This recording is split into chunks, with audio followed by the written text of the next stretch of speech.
Yeah, shall we call the meeting to order? Yes. It looks like we have everyone in attendance, but we'll go ahead and do the roll call. I'll start. Dan Maddox present via Zoom. Mike Hannon, present. Dave Cravens present. Craig Campbell present. Steve Denny, present.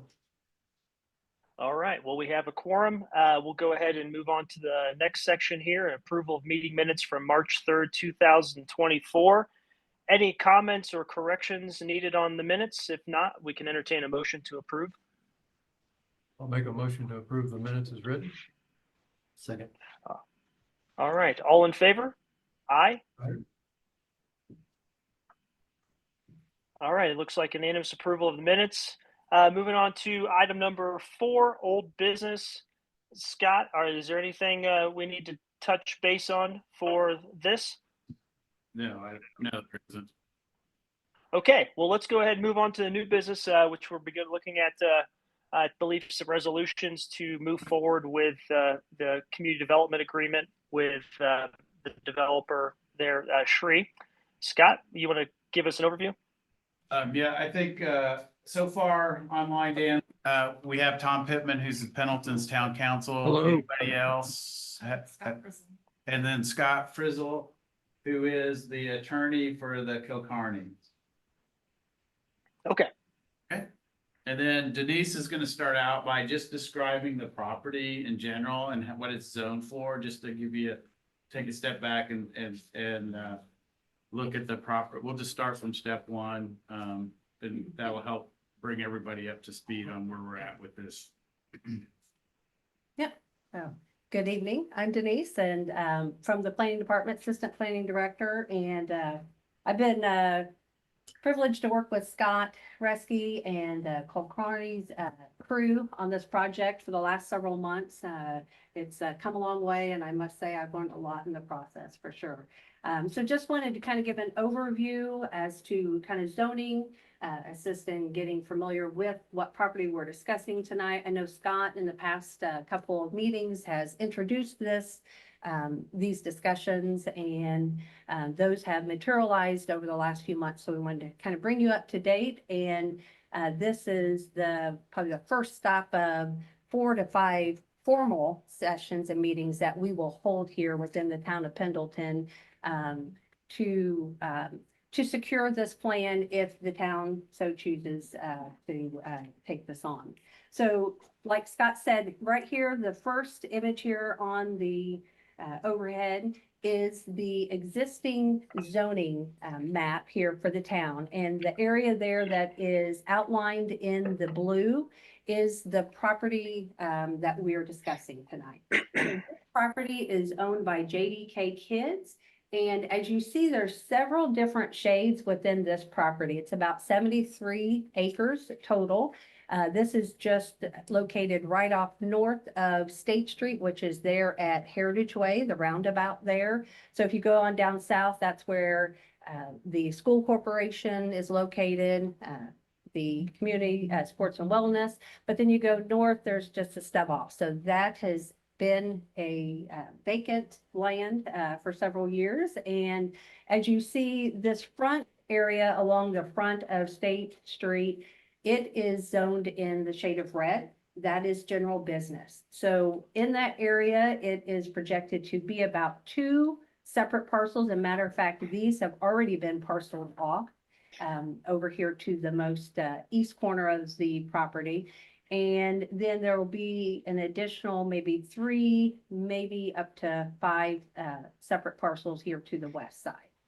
Behind the general business then is in the orange area, that's multifamily. So that is about, I believe, 200 units of a couple of different styles of multifamily units that is anticipated to go in this area here. Then the lavender shaded area, those are light industrial. And those will eventually be 3 separate parcels. And then you'll see this blue area, that is rec and open space. That is a drain that's already existing there. Planning Commission in the rezone, that was a condition that they need to retain that on the property on the site. So as we'll discuss further, in the evening, I know Scott's going to go in greater detail, but down the center of this property from south to north here, that is where the roadway and the improvement of the North Heritage Way. It's an improvement that the town of Pendleton has envisioned for many years now. We are a growing community, and as we continue to grow, we're going to need to be able to provide our community with some offshoots of State Street for our roadway system. So that is the area that we are proposing, or is going to be proposed this evening, to be an established new allocation area. And then Stephanie, if you can go to the second map here. This is, so we have 3 different existing TIF districts within the town. In addition, we have then that 4th area that we went through a couple years ago that we adopted in 13 separate parcels around town as well. But this TIF district is titled Pendleton Economic Development Area Number 1. So as you recall, that was the bond that's out on our water treatment plant, and I think we have some other leases that are out there as well. I think about $6 million for that bond. But you'll see that this subject property is right here that we just showed on the prior map, that it is a part of the existing TIF district. So what the first resolution tonight will address is removing this property from this existing TIF district and then moving it into the new allocated area. And that would be that Serenity Economic Development Plan.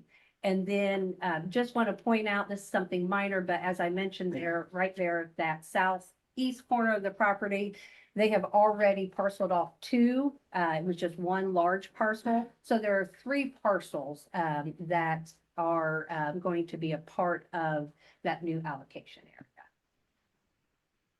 As far as tonight, just quick overview, we're going to do resolution 1. Resolution 1 is basically just for the purpose of creating that new allocation area, establishes what types of improvements can be allowed within that structure.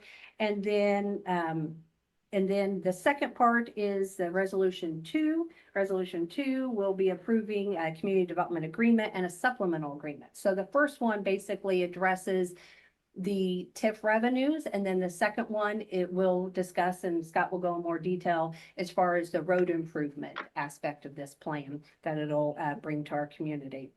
And as far as moving forward, this body only will need to approve resolution 2. Resolution 1, this is kind of stop 1 of 5. So it'll be presented tonight for the RDC members for your body for consideration. Then if it is approved, then it's going to go in front of Plan Commission at the May Plan Commission meeting. They give a favorable recommendation. It will go then to the Town Council May Town Council meeting for consideration. At that time, a bond ordinance will be presented, introduced for consideration as well. And then if it moves forward from there, it'll go to a public hearing, which will be the RDC meeting in June the 6th.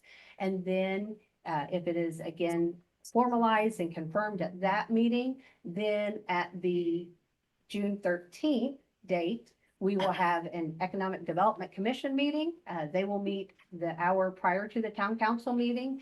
They will then receive all the documents and reports as well for support. And then right after that, Town Council then will give the opportunity to consider the bond ordinance and formalizing this. And that would wrap up, except for just some reporting to DLGF and then moving into bond closure later on in the summer. So that's kind of the timeline that we're looking at. But to go into detail, Scott is here. And like you said, that they've got bond counsel here on the line as well. You want? Oh, yes, absolutely. Shoot my eye out. So I had one question. Uh-huh. So redoing it into our new TIF, that'll allow us to restart that clock, won't it? And give us more time to collect What? more TIF money. Yeah, once the bond is issued, then the 25. And that'll your give us, clock starts. allow us to reset that area for the TIF. So that will have, then it will have a life. So remember the ones that don't, TIF areas that don't have a bond to it, you know, they don't have an ending date, right? We keep getting the revenue from that. So, okay, so we're still on big picture stuff. So remember, we don't want to use our, the power of the RDC and TIF to, incentivize population growth. We use it to incentivize quality of life. We don't need to incentivize growth. It's coming, like it or not. Everybody here that's considers this home right now would like to slow it down. I'm one of them, but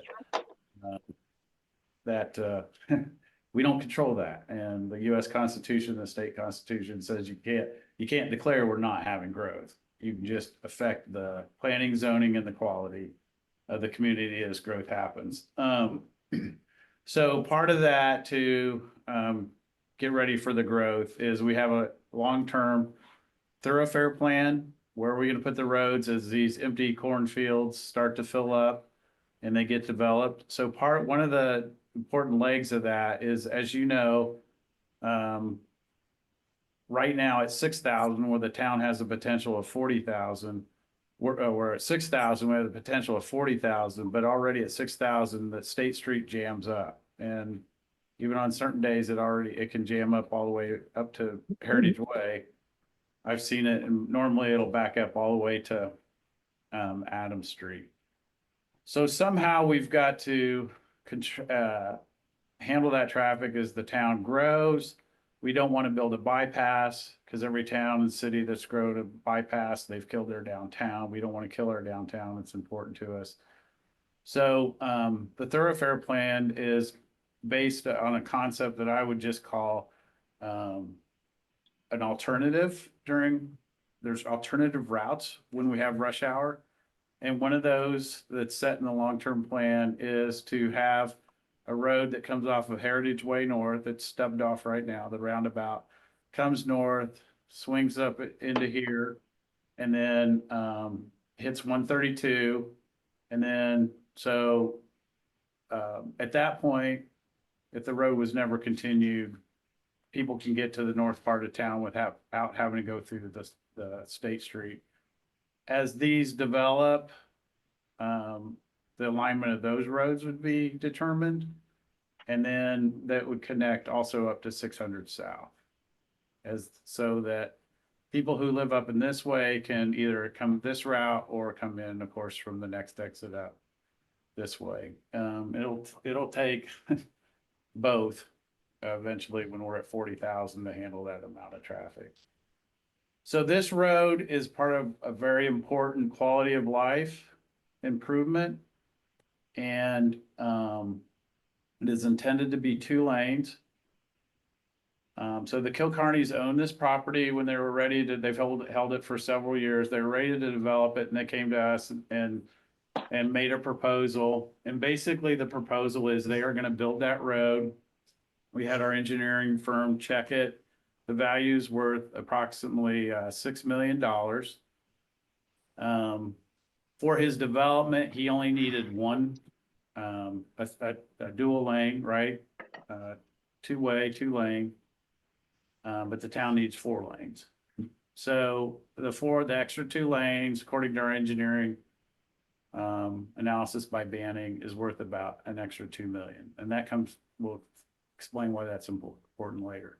So the proposal that's on the table before you is that he is going to build this road as he develops the ground. And that, like Denise said, there's 3 parts. This first part is outlets, and then townhouse development, and then what did you classify this as? Light industrial. Light industrial. I thought you said recreational, so it threw me off. Well, there is a strip of rec and open space. Oh, right here. Yes. Yeah, okay. So, so what they proposed, and before I say that, let's go back. What traditionally happens with TIF revenue is the town would get a bond, and we would owe and if we were gonna build this road, $6 million, we'd get a $6 million bond. And then we would pay off that bond from the revenue, right? So let's say we built that road, we owe $6 million, we're making the monthly payments on that. But let's say we gambled wrong and 2008 happens and this never develops. Guess what? We're paying a bond on no TIF revenue, right? So the risk in the traditional way, the risk is worth the town. So over time, probably some town attorney came up with a brilliant idea, and some town bond attorney came up with the brilliant idea, let's shift that risk to the developer. And so in that case, he is on the hook to build the road. And then we commit the TIF revenue at a certain percentage. And in this case, the town would keep 25, you guys would keep 25%, and then he would take 75%. So the risk's on him. If he never builds the road, he never gets that TIF revenue. If he never develops, there is going to be no TIF revenue because it stays a cornfield, right? Remember, if the traditional way, we would have been stuck with that risk and making the payments. Instead, he's on the hook to build the road. So that's basically the agreement that's before us now. It gets into legalese real quick, the legal structure, and I'm going to put Tom Pittman on here a little bit and Jeff Graham to try and explain why you do that through a bond. And then the next issue we have to deal with is also how do we handle the impact fees? So I think I'm going to hold off on that so that we can concentrate on the first one, which is the main agreement. The split is 25-75. And if you remember, we had Reedy Financial Group go through and look at what we call a benefit analysis. What does the town get out of it? What does the developer get out of this arrangement? And our whole goal, we were up front with Kilcarney's, is to make the benefit analysis. So what percentage gives a 50-50, right? So for example, the town is getting a road and not costing us one dime, right? So that's a $6 million benefit, for example.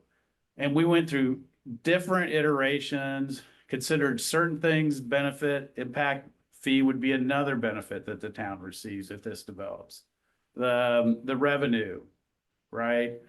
The property tax revenue, the local income tax revenue, looked at all those. So sometimes it was a whole laundry list of things.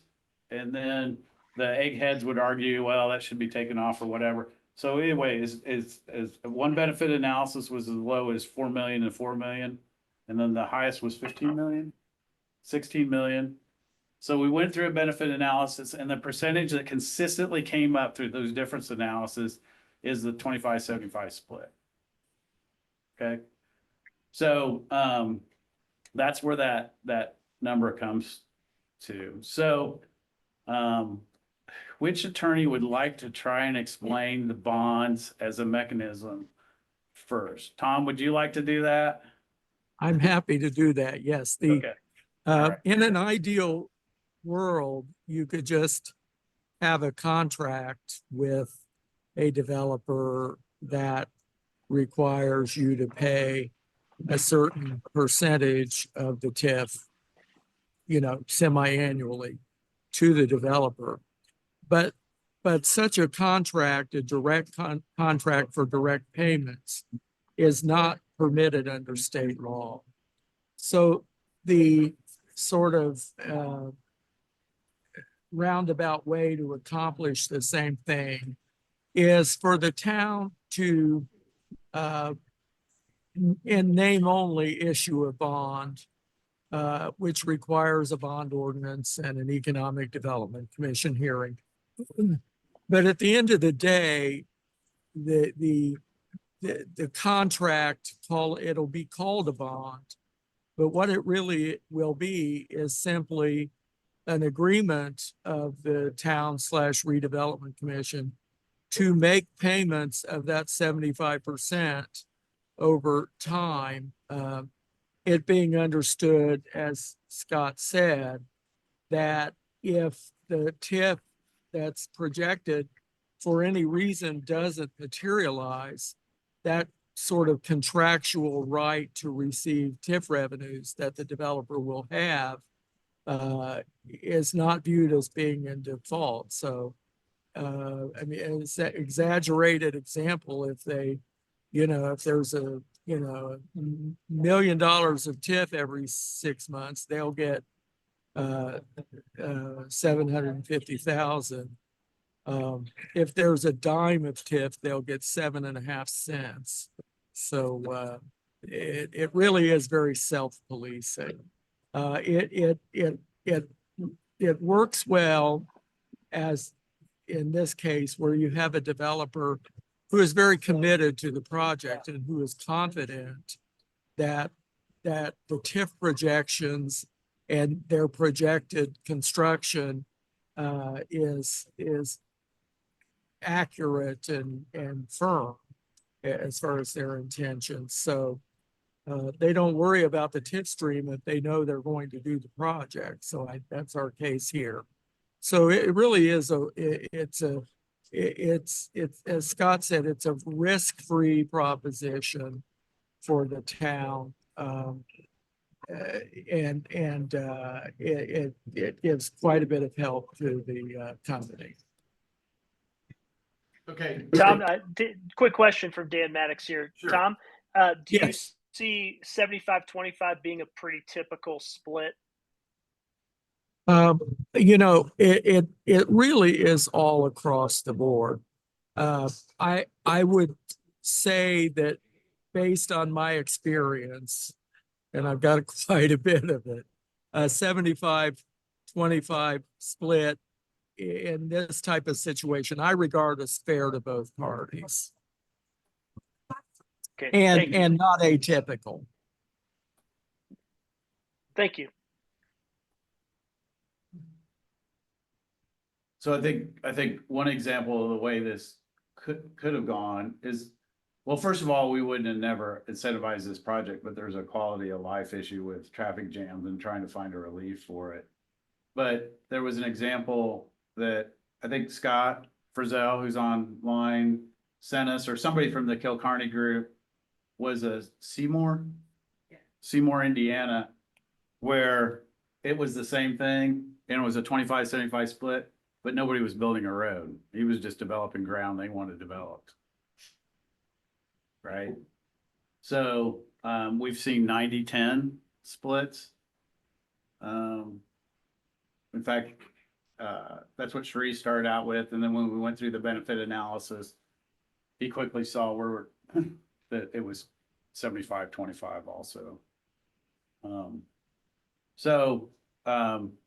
was going to say, please, it's up to you guys to rip this apart. Tell us all the worst case scenarios that you think that we may have. And then hopefully we answer them and then you feel comfortable with it. Because that's exactly the process I went through, is constantly talking to Tom and Shree himself and talking through worst case scenarios. To me, the worst case scenario is, for whatever reason, the bad economy, crashing like 2008. And here's this road that never gets built that the town needed. Right. And so that takes longer over time to finally get a road in there that would work. But anyway, to me, that's the worst case scenario. So you had some good questions before we started. So Craig, you had one? Do you remember what it was? Well, you pretty much answered it. It was the issue of, is the RDC, Yeah, will the RDC in the town be on the hook right, if the TIF dollars don't come through right. as proposed? You pretty much answered it, Okay. but if you want to answer it for everybody else. Well, I think one spin off, one question is, Tom or Jeff, who who actually holds the bond? A bank doesn't really hold the bond. Can you explain how that works? Right? No. If we were to do the traditional way, we would go and get a bond, Right. right? Yes. Like I explained up front, but this, Mhm. go ahead and explain that part too, because I think that's what holds a lot of. Yeah, if I may, jump in. The, the bond is the, equivalent of contract to pay 75% of the tip. So Sri himself, his company, is the bondholder, i.e. the holder of those contractual rights. Does that make sense? So there's no payment every. There's no additional indebtedness No. by the town. No, So let's, you know, Correct. let's, okay, go ahead, Dan. I'm sorry. I talked over you. No, I was just confirming, like, so in that scenario, the town doesn't take on any additional debt. So as Tom said, like Shree or the developer is the bondholder per se, but there's no go to market to issue a bond. Yes. No. Right. There's no go, No. that's a Right. great phrase. No go to market. I gotta remember that one. Yes, sir. So once he's collected all the revenue off this TIF to build this road, then what happens to that TIF and that TIF area? Because obviously the rest of the growth ain't gonna grow at the same time with the housing versus Yeah. residential and industrial. What happens to that TIF? Is there another bond for the rest of that? The bond's only for the road, So, no, it's not a bond for the road. bond for the whole project. It's a bond for the whole project, to develop the whole project. And, so let's just say, so the worst, I just explained what I thought the worst case scenario is. We never get a road built because the economy's crashed. Nothing, let's just say we could blame Kilcarney, you know, bad developer or whatever. But let's just pretend that it's a bad economy and it never gets built. So we're stuck without a road for a while. The other extreme is, let's just say, which I hope is true, that Shree Kilcarney is very successful. The project is highly successful. It makes a lot of money. The project makes a lot of money off his investment, that sort of thing. And there's even more value than what we thought. I think the estimated value of the whole project, which, you know, there's a lot of what ifs, but $125 million in assessed value, right? And that's what we used for the benefit analysis. But that assessed value, at 125, let's say it comes in at double that, 250 million, thumbs up, whatever. We're getting even more TIF money. So the more successful Shree is, the more successful we are as far as the TIF revenue, which the other extreme, remember, is we're getting no TIF revenue. And then that's the RDC's revenue, and, you know, that gives you money to do other projects. Question. Mhm. The road that is going to be built, is that going to go all the way to 132? No, it'll only go within this property. Okay, this is a very good question.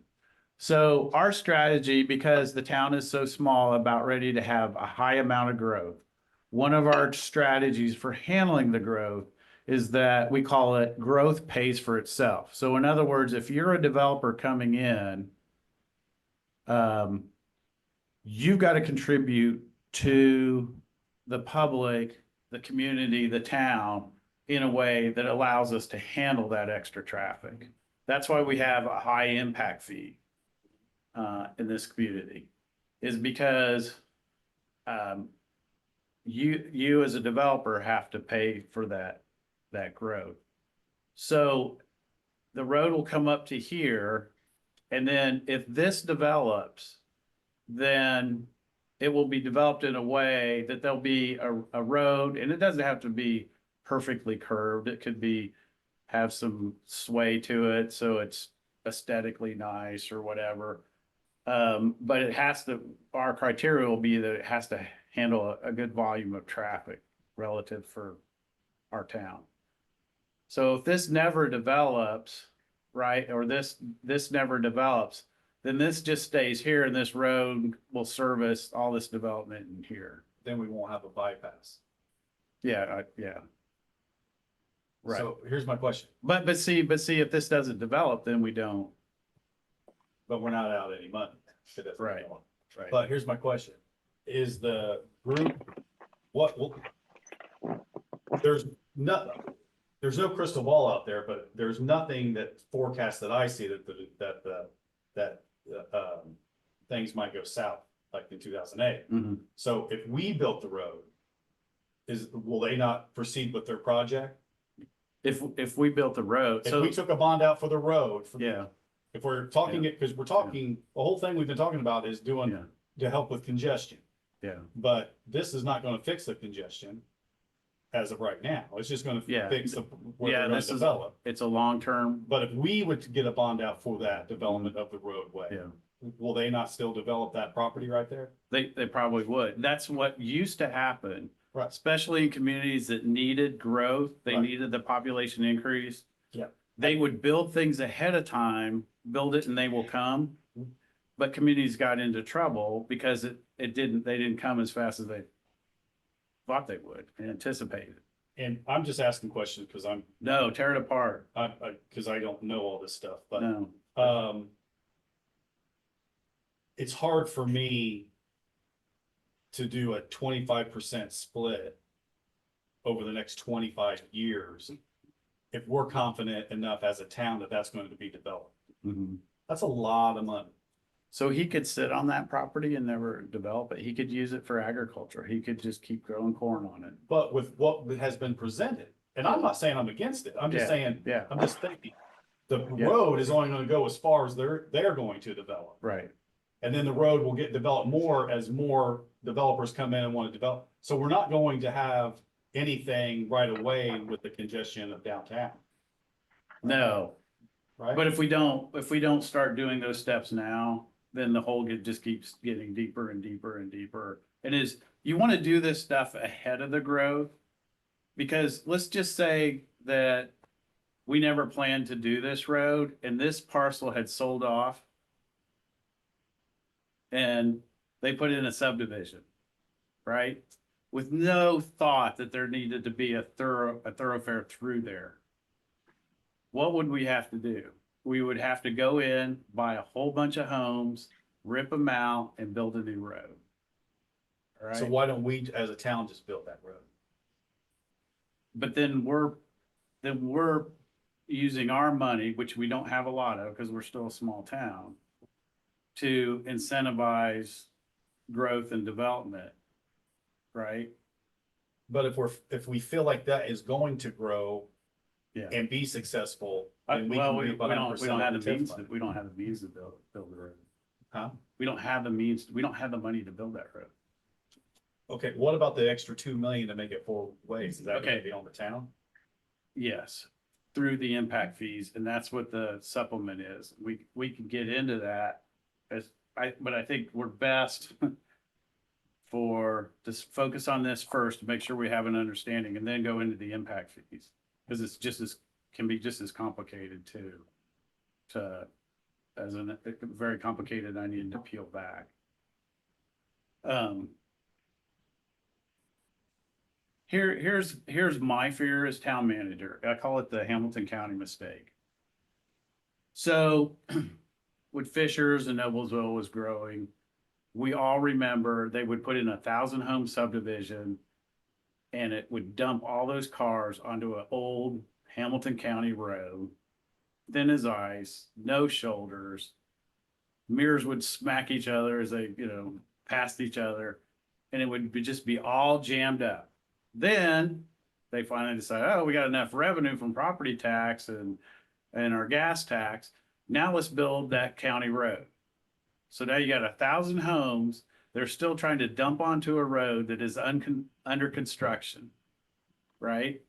Well, why not up front, not make that developer, and we do this through impact fees and TIF, this mechanism, have the developer also improve that county road as they build that 1,000 home subdivision. So when that starts to be occupied, they've already got the road that feeds into that, right? That traffic dumps into.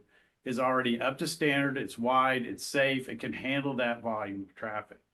So you plan for things ahead, and then you get the developers to pay for those new roads in anticipation of the growth. If you can pull that off, then you've solved the Hamilton County mistake. Definitely rarity. It's something new. Yeah, I mean, we're lucky to be in this situation.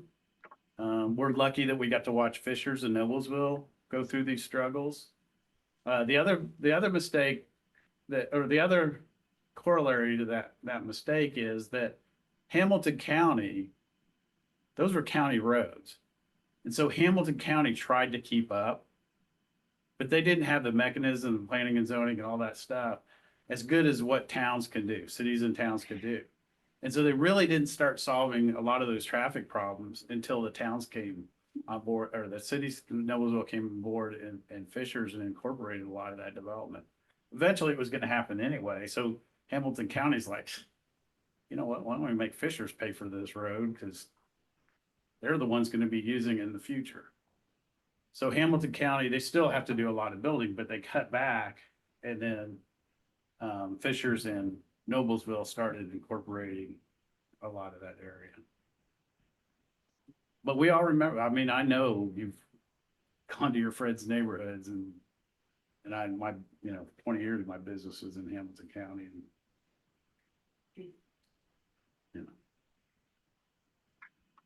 it was orange cone disease out the yin yang, right?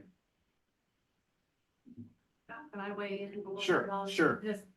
Just to answer to your questions and obviously with legitimate concerns, because I know that, Just in our discussions, we went back and forth. We really picked this apart. We analyzed it from end to end as far as really what this could look like realistically, best case scenario, worst case scenario. With the, I kind of want to clarify, I don't know if this helps out, but this is just kind of how my mind works. With the bond aspect, it's the town is causing the issuance of the bond. And please, Thomas and Scott, correct me if I'm wrong, but through this process and establishing this as a new allocation area, we are causing the issuance of a bond. The bond is kind of more of an agreement, a contract that we're entering in with Sri Kulkarni or JDK Kids. Then once we issue that, we're issuing that through the pledge of our agreed upon split on the TIP revenues. And in this case, being proposed at the 75-25%. Then that pledge is almost looked at as kind of like collateral for then Sri to then go to his lender to obtain a developer-backed bond. So that developer-backed bond is two ways. He could do it as needed. He can come and pay for this road all up front without a bond, whatever the means, that he feels appropriate, for him and his company. But he could either pursue a project bond that is projected at for all those parcels and those zoning areas that we discussed earlier, projected about 126 million. But when we went into the analysis, we went into it very conservatively with Reedy Financial. But he also can look at his own bond for the roadway improvement as he deems necessary and fit. So that's kind of how I look at that.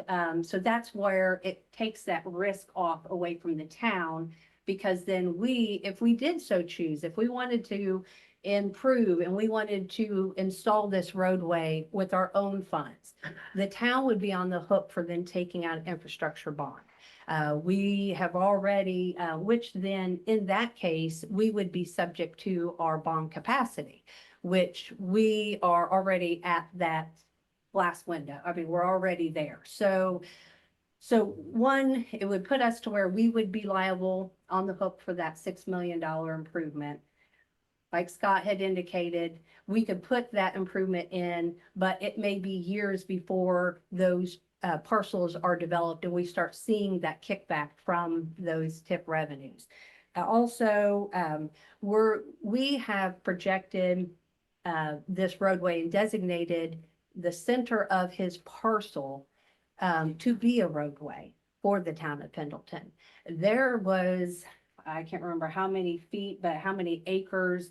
I mean, there's the piece of eminent domain that we'd be looking at. We'd be looking at land acquisition, that we would owe Cherie and JDK Kids as a just compensation for that land in addition to that $6 million. So those are just some of those things that kind of went into the conversations, and with JDK Kids being willing to create this roadway. And there is going to be a checks and balance part of this.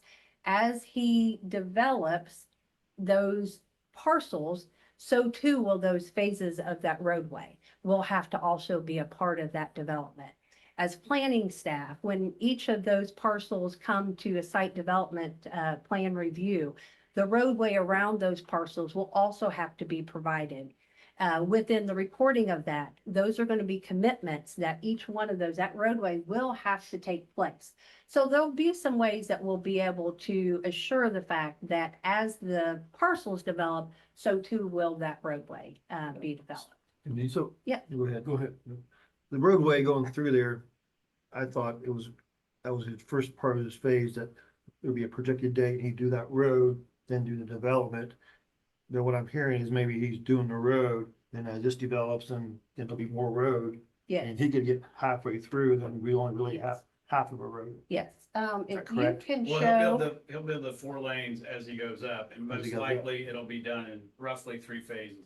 Now, we're not talking about the roads that gonna have to build the branches that come off of that. Yeah, 24 that's the main two, road. the resolution two. Now, those will be turned over to the Um, road too. A. And then also I So failed I to think it's mention, 4A. he will be responsible for putting in all the water lines, so that doesn't come out of our water department. And then also he's gotta, like we do the work, he's gotta pay for the electric infrastructure that goes into. And then that's in the agreement. So the question is as the retail develops up front, and you're going through there, if the back part, the north side with the industrial part doesn't develop for later on, then that road will only be developed partway through there, 4-lane road. Yeah. Yeah. So that's the exhibit, a part of the agreement that that identifies those 3 phases of the development. Okay. So yes, I mean, just like Steve Denny said, there's no crystal ball. We don't know what order that the developers will come in and start developing these pieces. But Cherie has agreed that he will complete that for a 4-lane. Any developer does have to, just even like our residential subdivisions, they have to come in and yes, they have to provide their own roads to, to service their development. But in this particular case, because the town has identified this as one of our projects, and on our thoroughfare plan, he has agreed to improve it to the full lane boulevard effect, as he does develop. It may not develop fast enough to really, as I've already seen 3 semis drive through downtown Pendleton here, that it may not develop fast enough to relieve that congestion of the going from 30 to 40,000 in population. Yes, It'd be nice to be able to reroute some of those semis, especially if they're going that way, make them where they're not allowed to come through here for safety and everything else. Yeah, I mean, you've seen all the signs. Yeah, We've even got creative signs that, like I said, semis, your GPS is wrong. We've got those posted out. That's still. Excuse yeah, me, this Scott. is just our, Sure. oh, Let me sorry. ask a quick question for what you just said, and maybe I misunderstood you. Okay. Did I understand you to say that we are capped out at bonds that the town can?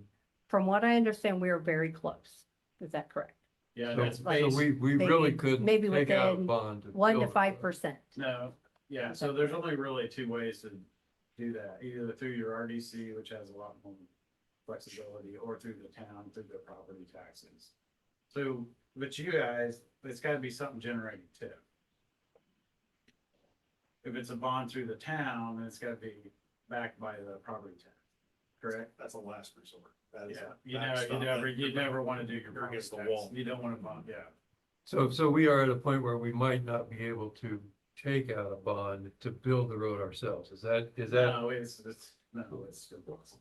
so really he has to generate development to be able to generate revenue to be able to continue on for roads and sewer and drainage and Yeah. infrastructure. Mhm. Yeah, so that's up to him how he Sure. funds this. So How much of the property do they own? like the All whole this? property. The whole thing? So what'll happen is, Even all the way going up to 132? no, No. just this There's a tree parcel. line. No. It stops if you could go Yes. back. There's a tree line, just the. Well, don't move yet, but, because I want to explain a couple of things. So, most likely, although it doesn't matter how this plays out, but the most likely scenario that Sri has presented is these outlots are for sale. So that'll be a third-party developer, they'll come in. And then this, he has said that he's very, very interested in developing himself, although he hasn't 100% committed, and I don't blame him. But to develop this as townhouses, and then this will be your light industry. He could get into a situation where these sell first, and then this, he works with a third-party developer that's very interested in this, and of course, he's gotta build a whole road. So, but if he develops this, he has to build this road to service it, right? Can't build townhouses and then people are expected to drive on a dirt road to come to their home. So, but most likely it'll go in phases, or maybe he's got the funding or the cash or whatever that he can do the road all at once, which I would never, as a civil engineer, I would never recommend that. I would always build in phases, once you know what is gonna go in there. But in doing so, I mean, he is going to be capped at 25 years. So he probably will be motivated to try to improve that as fast as he can, so he can then benefit from the greater tip revenue from that. It's Right. cost benefit analysis. Quick question, just for clarification. So let's say we're talking about phase two, the multifamily townhouse development. Sri decides not to develop that himself, but actually decides to sell the land to another developer who's going to take on that project. Does the TIF revenue flow through the property to the new owner? Good question. Does it, I don't think I understand the question. So let's say Sri doesn't own the land anymore. Like if phase two, he decides not to develop it himself, and he partners or has another apartment developer come in, they're not going to build on ground that they're leasing. They're going to want to own the land, so they're going to buy the land to do their development. Do they now have rights to the TIF revenue? No. So the agreement will be with Cherie, JDK Kids, the agreement will be with him. And the allocation area will be for this entire 73 acres. But those bonds and those pledges of 75% will be payable and due, will be received by the town of Pendleton, but then made payable to JDK Kids. It won't be through his tenants as Yeah. they come in the future. Right, it'll be through the TIF revenue, which is basically property tax revenue. So, could we? So the agreement with Sri cannot be. It's not transferable to future owners. Say that again. So the TIF agreement, it's not transferable. No, right, is not. Well, We can't really control what he does. Yeah, they'll say, Yeah, he we- can choose. Well, that's no, I don't really care. I'm just curious No, because I think there's an important point that we need to understand here, because if that's not the case, then we almost have a situation where Sri has to be the developer for the entire project. And we have to understand his ability to execute on that entire project, as opposed to a situation where if he's looking to almost kind of be the master planner here and be selling off parcels to other developers to develop it. I just want to understand what happens to the TIF revenue in that scenario where parcels of land that we're talking about here that are being TIFed, if they're transferring from Sri to others, how does that TIF revenue follow? The town's obligation will remain the same. It'll be to Kearney, but then whatever happens from that point on with those proceeds will be up to Cole Kearney and private contracts with subdevelopment. so I think I always like to pick things apart by looking at the two extremes. So the one extreme could be everything gets in place, we sign the documents, And then the next day, Shree sells it off to another developer, the package or whatever, and because maybe that guy thinks that Shree way underestimated the value of that being developed, blah, blah, blah, blah, blah. Or Shree keeps it and develops all of it himself and never even sells an outlot. Either way, councils, it doesn't matter to us, right? Correct. Our obligation is to him. Yep. And his obligation, or the amount that he'll receive is incentive based on what kind of development he can put out. Yeah. Can I weigh in on another point? Sure. I think we've got in the development agreement where, you know, Sri is making commitments to do various things. We have limitations on his ability to assign his duties under that.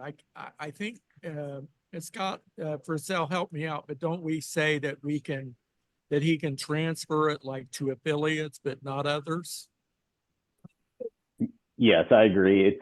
His obligations under these community development agreements must remain with him or his entities that he controls. He could sell the land and have others develop the actual sticks and bricks development, so the multifamily, townhomes, and industrial buildings, but he must still carry out his obligations to do the infrastructure improvements.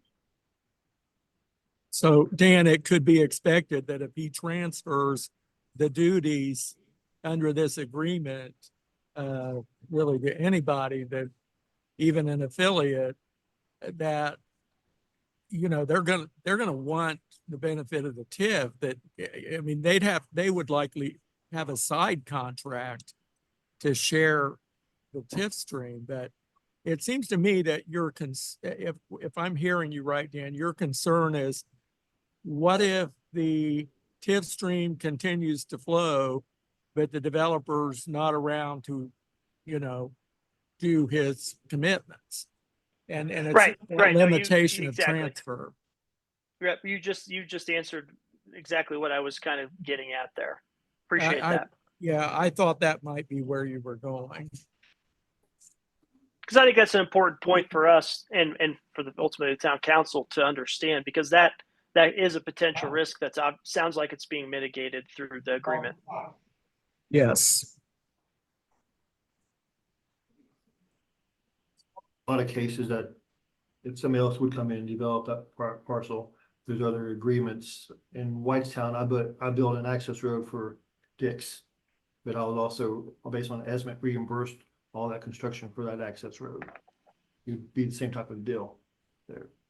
If he, you know, that's between him and whoever, it would be an outside developer. Yeah. Sure.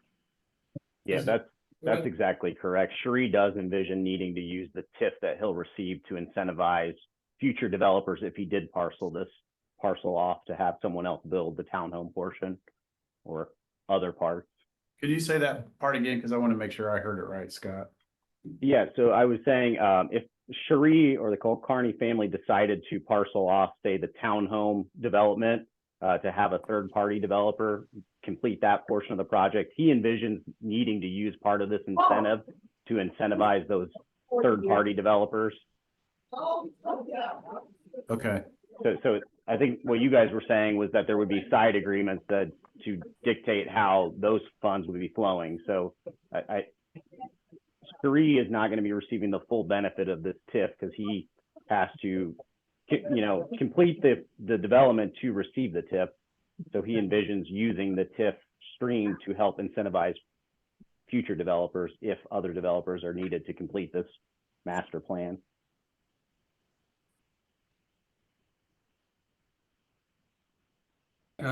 With all of this in mind, is there something in place? Like a guarantee or something that he can pay off the bond if thing goes south? So Tom, can you hear that question? Because Well, I mean, if you're talking about like side borrowings by the developer, he's responsible for that under all circumstances. So the town would never have to step in and reimburse his lender. The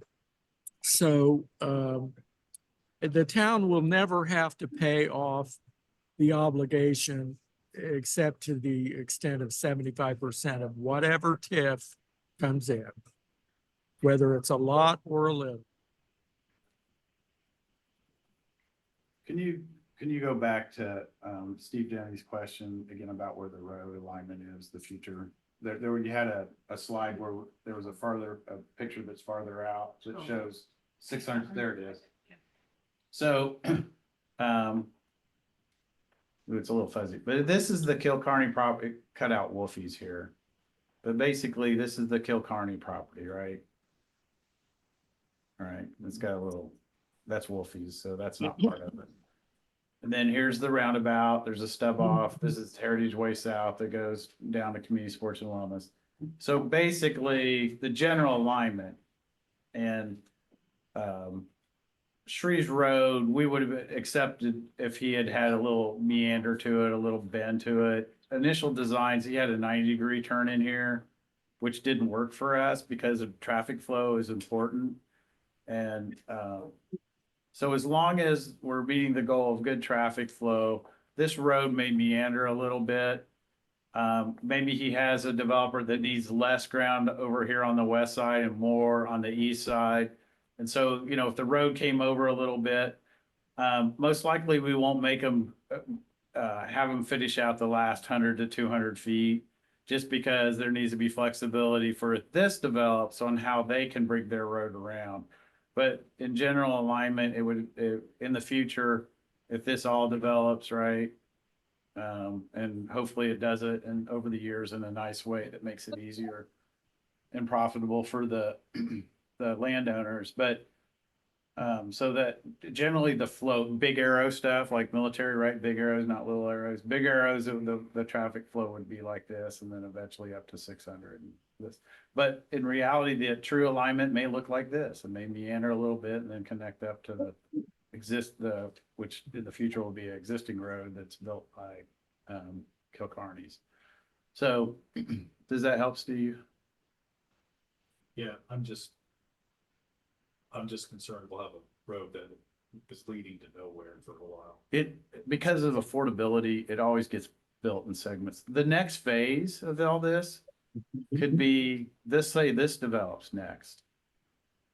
The developer, so that while the developer's developing this, we'll make them have the primary and secondary plat will have to show a way to connect up to 600 south to 132.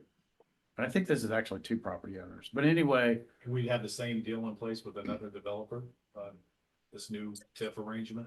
If it's necessary, right? And then maybe this is the last section, and this, personally, this is happening a lot faster than I thought it would, right? This was even a project. The thought of alignment is even a project that I was involved in before I was the town manager. But anyway, so you could have, well, in fact, I know what's going to be next. The 600 South, after the Carrot Glen property is done being developed, we're going to improve that road. In fact, Ricky Bolin and I, the street superintendent, just drove it today. And he's like, what are we going to do? And I said, Rick, we have no choice. We got to rebuild 600 South. But I don't want to do it until the construction traffic is done. So this improvement will happen next. And that improvement, it'll be wider travel lanes, shoulder, sidewalk and trails, right? Here, this could be tricky, like, you know, because there's existing property owners here with beautiful properties. So we'd want to minimize the impact. The alignment, another example, Steve, could be the alignment comes up through here, comes down here, and then connects up here, right? Because there's no homes right here. There's a lot of different ways, and it'll be dictated about how the properties develop over time. And I am not kidding. When I think about things, I think 20 and 40 years ahead. So does Hannah, so does Denise. Well, a lot of good questions, and thanks for some points of concern too as we go into this. I guess one issue for me, just share with the group that I've asked about in the past, and I don't know if we've gotten clarity on, is just just the financial ability for Shri to execute on this. I think that's something that we should be doing our due diligence on. I don't think that's been done yet. Yeah. I think that's something that, to me, anything like this should be contingent upon that, just to be sure that we all know 2008 was that was kind of an unavoidable or just unpredictable environment, but we can go into it with some mitigations in place, knowing that Shri's ability to execute on this is pretty sound. So, Dan, totally agree with you. So what I'd like to ask is, Tom Pittman to ask what normally is done as far as that type of scrutiny, and at what point do you do that? Yeah, well, actually, I think we've actually built into the agreement that a condition of closing on the incentive is that Shri present evidence either that he has a commitment from a lender for the money, or that he personally can do it without a loan. That's in the agreement as a condition of giving him the contractual right. So it's kind of built in. I've discussed this with Scott, and I mean, they're completely aware of that and are not concerned with it. Oh, that's great. That alleviates a lot of my concern on that front. Yeah. And I've talked to Shri about it too. I let him know, and Okay. his response seemed very comfortable with that and very understanding and not offended by it by any means. Okay, are we ready to go to the next subject? Okay. Got my back? All right, so the other thing that I think that the town does that's very smart is, and we talked a little bit about it, is the importance of impact fees. And impact fees to me are more than just revenue. It is also a tool. And the original intent of the impact fee, which was developed by Baggy, was so that there was a way that they would know upfront what their costs would be to do those things that the town or city needed done that would support their project. And the example I gave you is the 1,000 home subdivision in Hamilton County that was built on a county road, blah, blah, blah, blah, blah. Well, as Hamilton County and Noblesville and Fishers got smarter, is that they would say, okay, you want to put in 1,000 homes, but you also have to improve these roads. All right. And so there was this law that was developed that allowed you to calculate an impact fee based on the traffic that you generate. And so we did a study, and there was for residents there, which is almost universal, about how much traffic is generated per house. And then we looked at the projects that would relieve traffic congestion where we had projected or existing failing intersections. So we have because of our layout, we have some of the highest impact fees, if not the highest in the state, because it's very expensive for us to do anything, even under the current situation before development, because of I-69, the reformatory, Fall Creek, an elevated track in the middle of the town, 5 state roads that come in. So it's not easy square Sheridan with nothing like Sheridan, where they don't have anything impeding construction.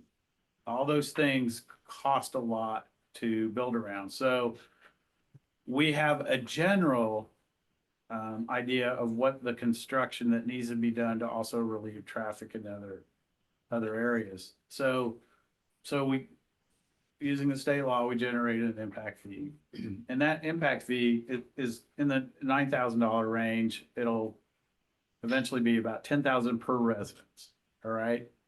What the state law also allows, that if the developer, we could take that impact fee And we collect it when they come in for the construction permit. So every house that gets built, when they come in for the construction permit for that particular house, then they also write a check for the impact fee. The other thing that the state law allows is that we can give them credit. So for instance, on that county road, that 1,000-home subdivision example, we could collect impact fees and use the impact fees to do that road improvement around the project, and then also to help contribute to the general projects that need to be done to improve the traffic flow throughout the whole town. So, so anyway, if a developer, and that, I think that's a really good idea. It's a very powerful tool. It's a win-win if a developer decides to do road improvements that are adjacent to that project, because generally they can do it for, let's say, 80% of what the value is. So if improving a road costs $1 million, let's say it was 600 South in the case of Carrot Glen, had we had it in place, then because they already have construction and mobilization has already taken place, they already have construction equipment out there, they build that road and they can do it for 80% of what the value is, but we give them credit for the full $1 million. But let's say they built it for 800,000, right? So it's a win-win. So in the case of Sri, to meet the intent of that law, with the development of this property, for him to internally service this is really only, it needed to be a 2-lane road. But for the whole town as a whole, we needed it to be 4-lane. So we had the engineering firm look at this. They said the value of this road at 4 lanes is $6 million. If it was just 2, it would cost $4 million. They added extra 2 lanes because you're already under construction. There's only an extra $2 million. So we felt, to meet the spirit of the law, that he should get credit of $2 million towards his impact fee. Could you go to that one where it shows the phases?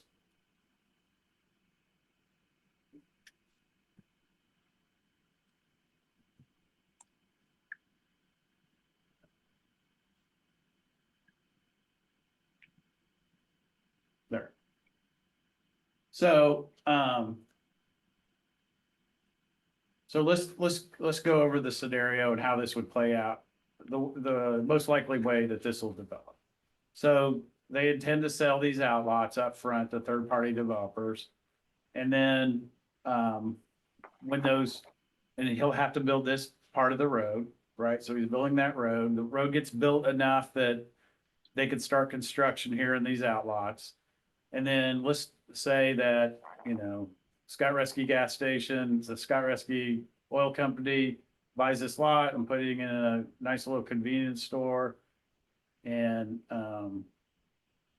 the calculated traffic generation by this is gonna be, do you remember the number? Yeah, the impact fee, 100,000. Right. So they write a check for 100,000 when they come in for the construction permit. All right. Sri gets, if this was all built, it would be total of $2 million. He has a credit, but because a third party guy came in and wrote the check, then he can't burn any of that credit yet. Right. So there's a scenario where if he sold this off to developers, that he would never be able to cash in the credit. So how do you monetize that credit if he ends up never being the developer? So he came to me with this idea, and I was very open to it. It meant a lot more work on our end to come up with, the attorneys to come up with a mechanism to make this happen. But, you know, back in my legislator days, I was a chair of economic development and I love innovative things. And I'm like, why not? Let's try and make this happen. And I said, Sri, if there's a way, language that we can find that makes this legal and at no risk to the town, then I'm open to negotiation for that. And it took a while, and Scott Frizzell and Tom Pittman will all agree that it was in some ways very painful to try. And it was an exercise, right? They were stretched to try and figure out language to make this work. Somebody's laughing. I heard it. So anyway, so basically, we're once again turning towards the tool of bonding, and so there'll be a $2 million bond. And for Sri to monetize that, two things have to happen. One, the credit, he has to have the road built, because he can't have the credit. And let's just say this first part was worth how much? No, okay, Yeah. less than 6 million, right? I think it was 800,000. Above and beyond was 229, but. Okay, so so it was 200,000. So I was right. It was roughly 800,000. So 200,000. If he built this, he would roughly get 200,000 in credit. We've only got this, Scott Rescue Oil Company has only written a check for 100. So there has to be impact fee collected by the town. It has to be sitting in the fund, credited to the fund, and he has had to have earned the credit, which means he's built the road. All right. So if there's 100,000 that was paid by this third-party developer and he's finished this road and there's a credit of 200,000, we'll only write him a check for 100,000, right? So we're never giving him money or turning over money's funds that don't exist. Okay. And so the legal mechanism, once again, that we do that is through a bond. So you could have a scenario too, also, where let's say he sells this off, keeps this, but the value of the road, let's say it's shorter, the value of the road never there's not enough impact. Oh, let's see, what's this? I lost my train of thought. There is a scenario where he couldn't use all the credit. That makes sense? If he gives this off to all third-party developers, or this is short enough in a way that he could never collect on the credit because he's not the developer. Does that make sense? Theoretically, but we've already theoretically. established that he may well Yeah, sell off the property to yeah, other developers, so yeah. he's not gonna get the credit. Right. So how's that work?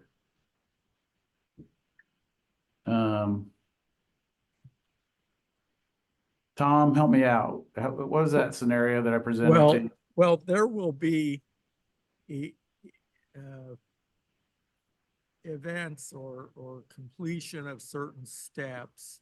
We can't hear you. There will be the documentation will be similar to the TIF in the sense that the payments due on the bond only come due if impact fees are actually paid. If they are, then that payment of those impact fees by whoever will trigger a payment obligation from the impact fee fund to Sri. So and that's, the money to pay Sri by definition will have to have been paid in. And it really amounts almost to not quite a refund, but sort of a refund.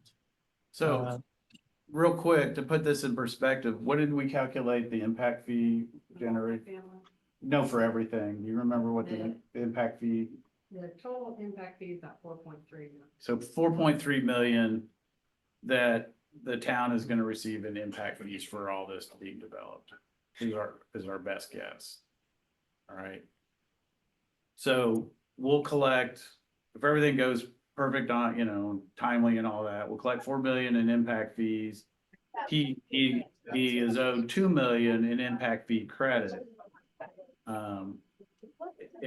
If he builds the whole road gets built. So two things have to be in place. There has to be revenue, impact fee revenue, And then also the road has to be built, the credit has to be earned. We can't give it to them before the road is built.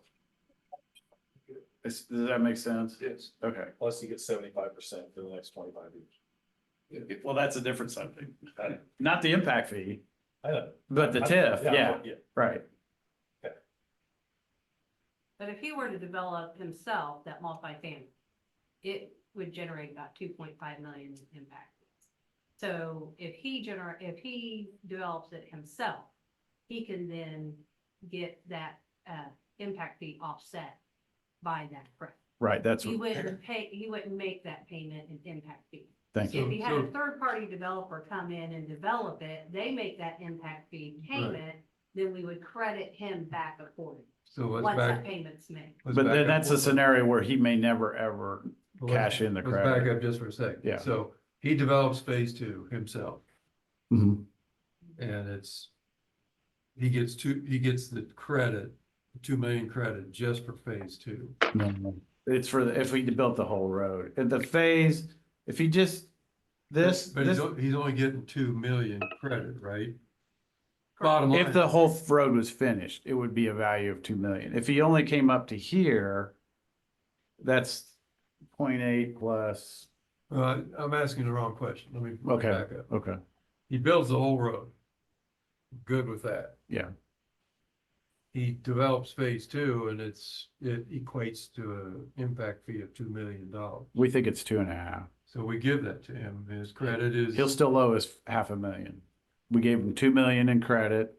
He owes 2.5 in impact fees, but he's credited 2 billion because of the added value of the road. Okay, so does that mean then that phase three, which has not been developed yet, is straight up impact fees for the town? He's gotten his credit. He got Yeah, those 2 yeah. That, in that scenario, third-party developer, all that would come to the town. Right. Okay. So the remaining of, what would you say, 4.3 minus 2 would, so our impact fee revenue is gonna be around $2 million. So a scenario could be that, I think the scenario I'm trying to look for was, he develops this and also decides to develop the third phase. So he's out of credits. He used it all here. Right.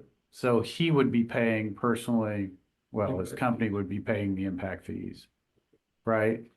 And then there's also a scenario that you could work through where he never fully uses all the credits. Right. So, The one thing you get into, if he didn't develop it himself, a third-party developer is probably not gonna be able to afford, you have a hard time getting a third-party developer to come in, took on $1 million overhead right off the top before he gets into development of rest of the infrastructure and everything else and the building costs. yeah, That's the problem he's gonna get into if he sells it off, is that a third-party developer won't want that off the top, not overhead. That's where you get in that in between. And you're right, that 6 million is inclusive of utility improvements, water line, electric line, all the way down. In addition to the road. Get into a cost benefit analysis. When they take it to a bank, they're gonna have, harder time showing the profitability based off of revenue when they want a 1.25 debt ratio. Third-party developer's gonna have a lot harder time developing. If he's a developer, then he's already got the money and got the 75%, but a third party's gonna have a harder time developing it. Was this a deal breaker, the impact fee conversation? no, I told him that the first criteria was the road had to be built to get there, which is self-evident. The road had to be built to get the credit. At 4 lanes. There had to be impact fee revenue in place. We weren't gonna monetize his credit when we hadn't even collected impact fee. And then it had to be legal, right? And we had to do it in a way that that was at no risk to the town. And so what Tom and Scott and some others came up with was to once again use a bond as the tool. How am I doing, Tom? You guys are all great. I never heard such good questions in my life. Yeah, I think that I think it was kind of looked at as almost a fairness issue. And it did take a lot of, ingenuity, whatever, on everybody's part. But we think we hit the mark. We hope we did in the supplemental agreement. And the best part about this, for us as a town, Shree's paying Tom's bill. Well, Tom bills us, but we get reimbursed if this all goes through, Which is standard. which is standard, right? And to kind of add, I mean, I'm probably naturally a skeptic. I'm very protective of our town and. Your guys' questions are nothing compared to how hard. Yeah, I had probably no white paper left on my pages when I started looking through all this, but when we took a look at it, maybe this might bring some comfort that I found, in the proposal, is that when you look at that split of that 75-25, when you roll back in that value of that roadway that we're receiving as a town, and I know that this is just step one of the completion of this relief valve, the roadway, for our town, but it ends up generating more of a 50-50% split. It doesn't come out 75-25. Once that comes back into the equation with that roadway, it's more 50-50 of what JDK kids is benefiting and what the town is benefiting over that 25-year period. The other part is that by reallocating this area, by creating it as a TIF district, then the town is actually receiving a higher TIF revenue than what we would have if we did not do this. And I did not know that. We generate, I think, about 15% of property tax, but by isolating this as a new area, we will actually receive about 25%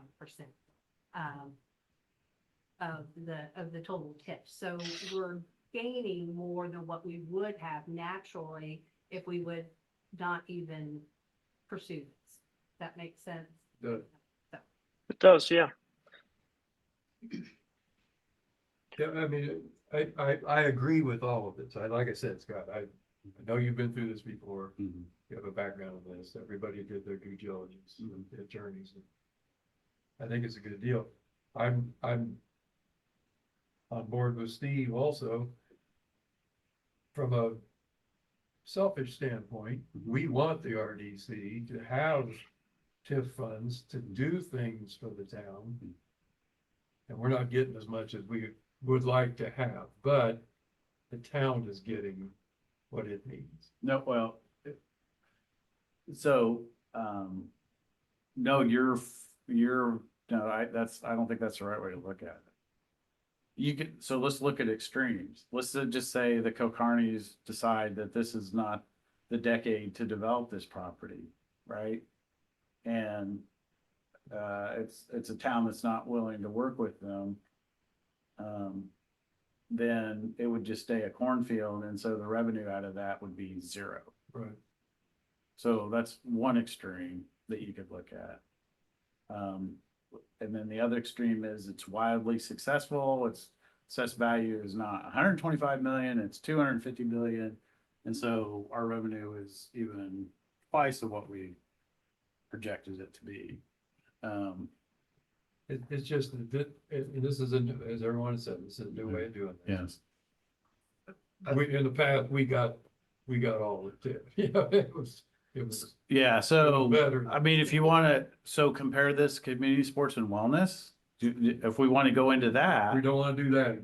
Okay, no, we do not want to do that again, because, I don't know what it actually was. It was less than 2575, and the town owns nothing out of it.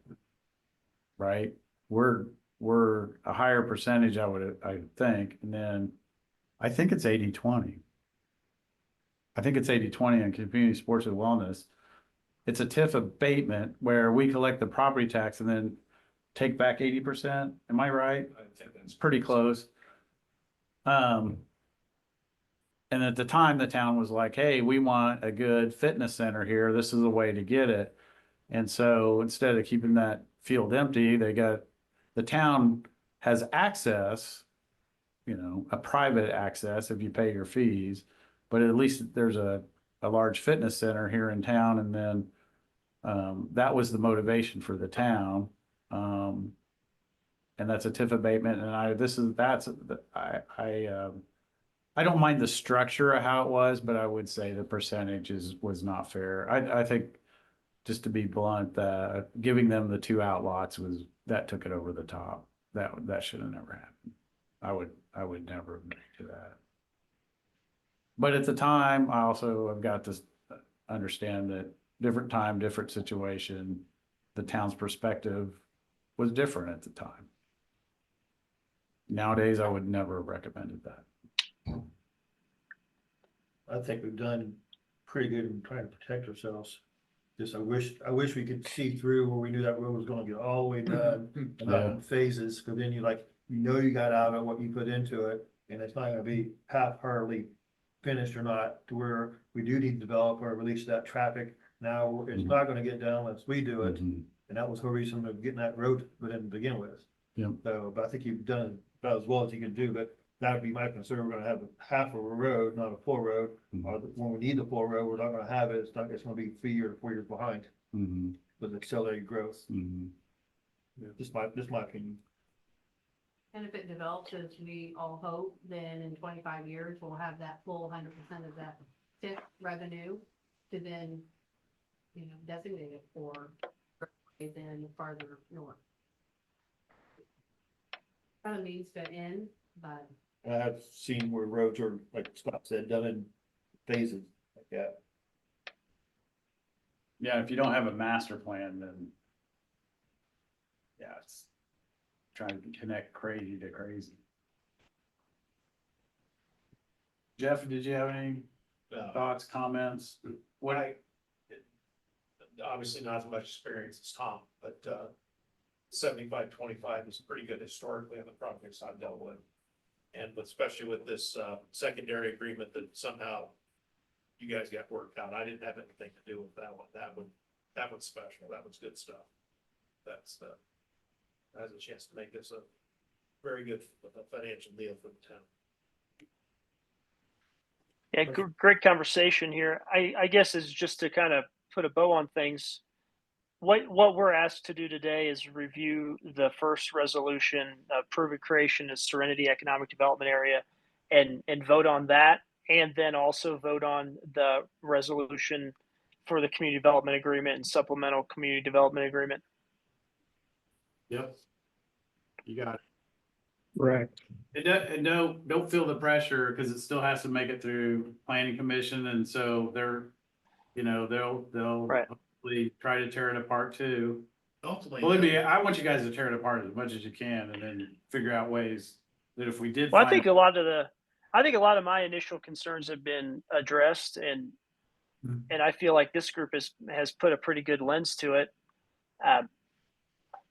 Sorry not to be in the room today. It's a little hard to have dialogue with the rest of the committee here, but other board members, are you all feeling comfortable enough to pass this along to the next group that needs to review this?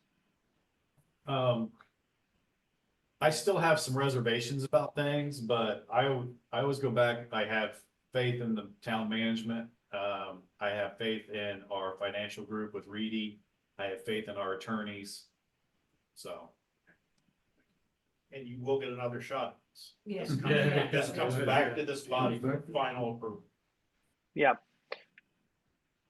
Yeah, we do have it. Question. Oh, sure.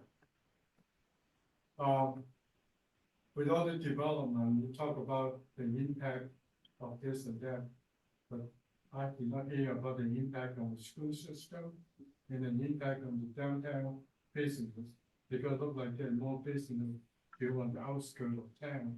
So there's no statement about the impact of the downtown business and the impact on the school system. So if Mike Hanna was still here, he would tell you that the school is only at 80% capacity, and their goal is to be at least 80% capacity because below that, there's inefficiencies.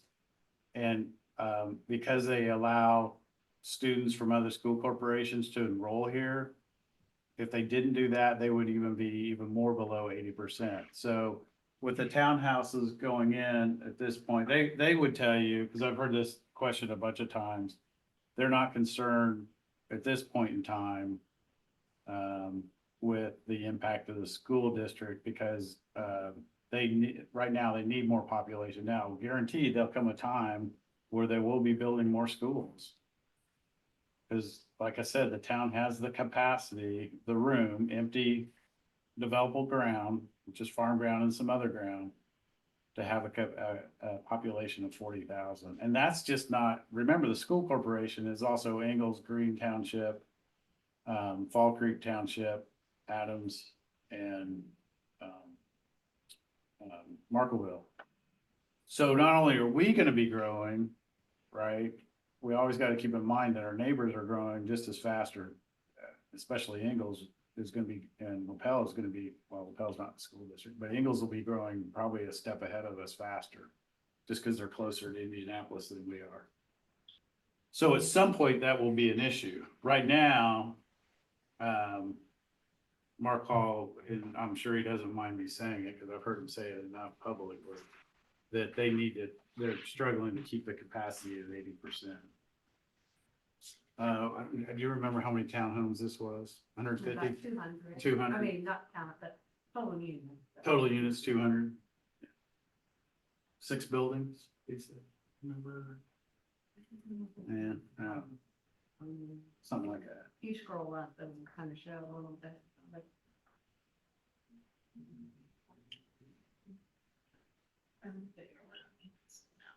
Oh, yeah, a lot more than 6 buildings. What was I thinking? 7 or 8 on the right, and then Yeah, oh, yeah. I was thinking of phase 3. 2 different Right. types of structures. Right. Well, what they If you call, scroll down below, it'll give the details of that, Stephanie. So there there's you a go. breakdown as far as those 140 single story rental units and 200. You're pushing it in. so what I was gonna conclude is, Scott, yes. he did have a second Okay, question. sure. So he wanted to know what impact it would make on the downtown business. I think that a lot of this development is not going to be very similar in nature as to where it would not create any competition for the downtown business. I think it would then ultimately support it and feed it more. So that's a very good question. So if I could explain the impact. So that's my number one concern is the impact of the downtown. Because I'm the son of Helen Rescue. She would kill me if I wasn't.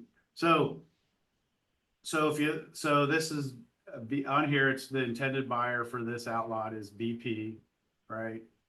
When we did the planning and zoning and we specifically did a plan for the interchange there. And one of my biggest fears is that if we allow too much development out by the interstate, for example, a mini Hamilton Town Center, like what you see at exit 210, if that happened out here too early, it would hurt the downtown. So right now the plan is and we put a milestone, until the town population is about 20,000, then that is not, that type of development would not be allowed to come in, because as a town manager, my biggest fear for the downtown, the existing downtown, is that we would have 2 downtowns. And that'll get you into trouble real fast. It'll get your historic downtown, the downtown part that gives your character to the town would suffer. And so that's why the long range plan has that in place to make sure there's enough population that essentially the situation we're in, where we could easily end up with 2 downtowns eventually. It would feel like 2 downtowns, the old one and the new one. So, does that answer your question? And if you look at what's going in here, this one's going to be a convenience store. What have you heard any latest talk about? There's not. There's not. For Yeah. the west side, but be more general business, probably more. Another Starbucks, a second Restaurant Starbucks. Yeah. So currently, with the Starbucks here in the Woodview, is there any study on what kind of effect they have in downtown coffee shop and downtown restaurants? I would talk to the coffee owners. I've had that conversation and they, told me that that they're really two different types of coffee shops. Because last sometime when I drive by town, now the restaurant empty, nobody is back. At Wolfie's, yeah. So if they have to affect it that. Oh, I guarantee it affected it. I do believe it affected it. But there's also, you gotta remember, the town government has no ability to say, no, that can't develop. Only through your planning and zoning. Right? That's the only tool you have. It is unconstitutional for me as a town manager, as a town, to go to you and say, I don't like what you're building there, you can't build it. On the Brown County, that's it, because there's a coffee shop in Brown County, Mhm. and they were not allowed Starbucks to come in. How did Brown County does that? I don't know. I bet they got sued. Jeff, do you know how they can do that? You'd have to be some out there because of creative zoning processes. Yeah. You did go to- I mean, we're being creative, our zoning's creative. Right, the 20,000 population milestone, I think that's very innovative. But you gotta be real, can you explain what Jeff is better at this, knows this better than I do. Well, you're There's not- only certain things you could do. You're not allowed to select the winners. And one of the things that's come up, the thing I would compare it to that's come up recently is that there's been why don't these towns stop all these dollar stores? They're the Dollar Trees and the Dollar Generals and this and this and that. And if you look online, that's a problem, not just for Indiana, but for throughout the country.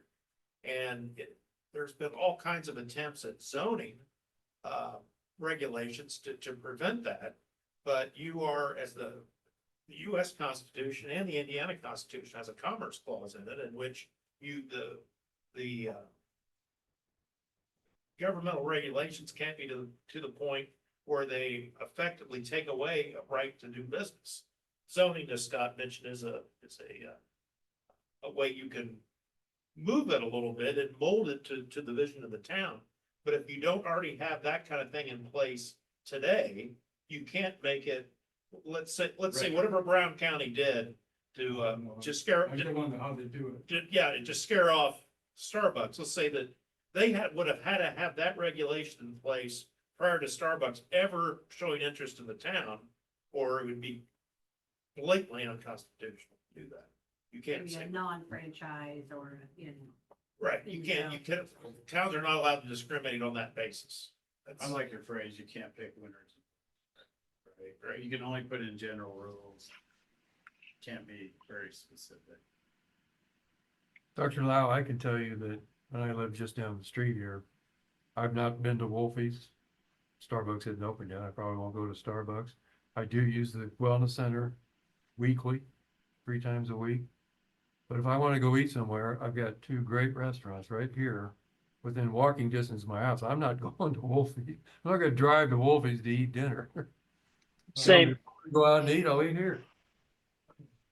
I'm sorry, Dan, I cut you off. I'm the same. Yeah, I agree with you. And I think valid concerns, but great points, guys. I mean, that's beyond our scope on what we're looking at here. Sure. I just wondered. No, those are good How questions. Brown County can do it Well, and we cannot. yeah, well, all this has got to tie back into our strategy on how we handle the growth. And you sat in on that presentation, right? I think you sat in on one of them. We did 3 presentations on our strategy for growth. I didn't know much about it, so I Yeah. did not say anything. Yeah.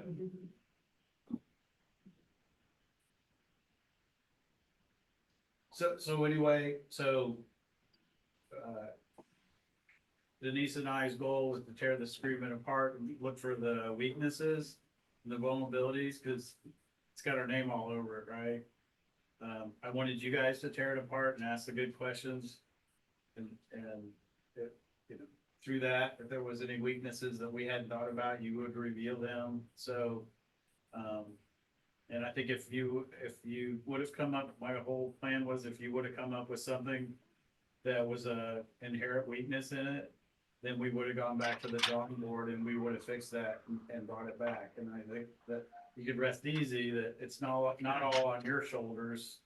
It's on, if this didn't go right, you know, we still got the planning commission, they get a chance to tear it apart, town council gets a chance to tear it apart.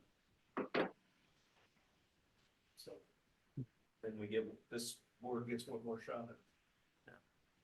I think Yeah. oh yeah, that's right. the one clause in there of being him having his financial means, you know, is real important.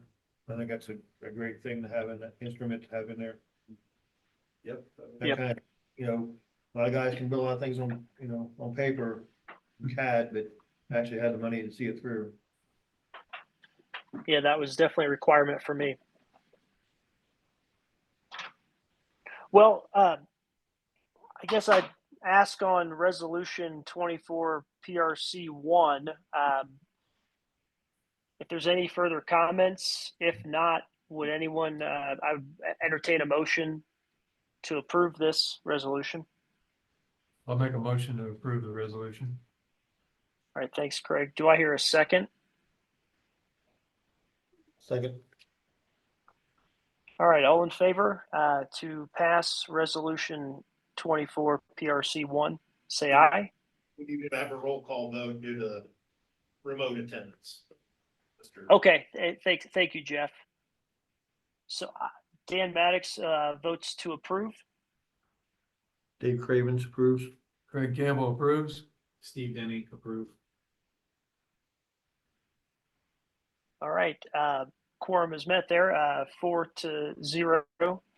We'll go ahead and talk about resolution 24 PRC 2. This is the community development agreement and supplemental community development agreement. Any more comments or questions regarding that? If there is none, I would entertain a motion to approve. So moved. Second. Okay, second. We'll go ahead and do the roll call vote. Aye, Dan Maddox votes to approve. Dave Cravens approves. Craig Campbell approves. Steve Denny approves. Okay, that resolution passes again, 4-0. All right, well, are there any other matters of business that we need to address tonight? I had one other question for the attorney. So this has to have 2 readings to pass. This will, you have passed the resolution. Resolutions only need one reading. So you passed it through tonight. Then it'll go through your other bodies, but it does not become, the whole bond issuance does not happen until this commission votes again. Thank you. Okay, well, if there's no other business to discuss, make a motion to adjourn the meeting. Motion. All in favor? Aye. All right. Well, thanks, everyone.